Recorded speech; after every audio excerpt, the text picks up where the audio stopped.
लोकसभा चुनाव से पहले दिल्ली की आम आदमी पार्टी पर खतरे के बादल मंडरा रहे हैं। एक एक करके नेताओं पर ईडी की ओर से शिकंजा कसा जा रहा है। तो वहीं दिल्ली के सीएम अरविंद केजरीवाल को कथित दिल्ली शराब घोटाले में ईडी की ओर से 9 बार समन भेजा जा चुका है और आज उनको ईडी के सामने पेश होना था।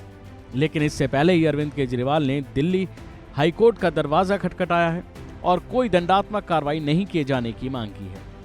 जानकारी के मुताबिक दिल्ली के सीएम अरविंद केजरीवाल ने अब दिल्ली हाईकोर्ट में नई याचिका दायर की है। सीएम केजरीवाल के द्वारा दायर की गई इस याचिका में हाईकोर्ट से मांग की गई है कि ईडी को कोई दंडात्मक कार्रवाई नहीं करने का निर्देश दिया जाए।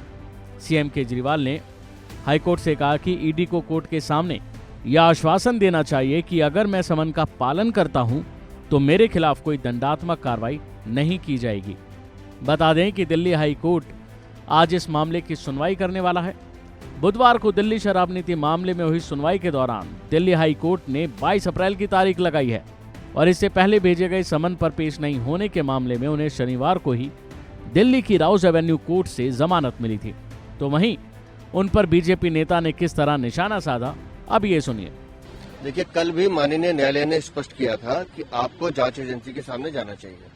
उसके बावजूद अगर आज केजरीवाल इस तरह का कर रहे हैं तो मुझे लगता है कि शराब घोटाले में जो उनकी संलिप्तता है वो उसको स्वीकार कर रहे हैं और जिस तरह का व्यवहार वो एक रास्ता दिखा रहे हैं देश में, तो हर आरोपी जिसको सम्मान आ रहा है अगर इस तरह का व्यवहार करने लगे तो फिर न्यायालय की परिभाषा एक बार तय करने की आवश्यकता पड़ती है।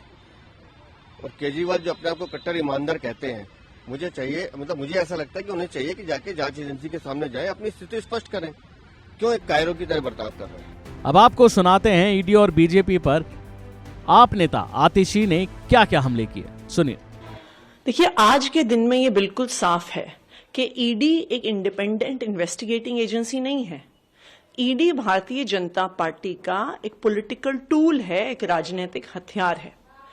आज ईडी का प्रयोग हो रहा है सिर्फ विपक्ष को खत्म करने के लिए।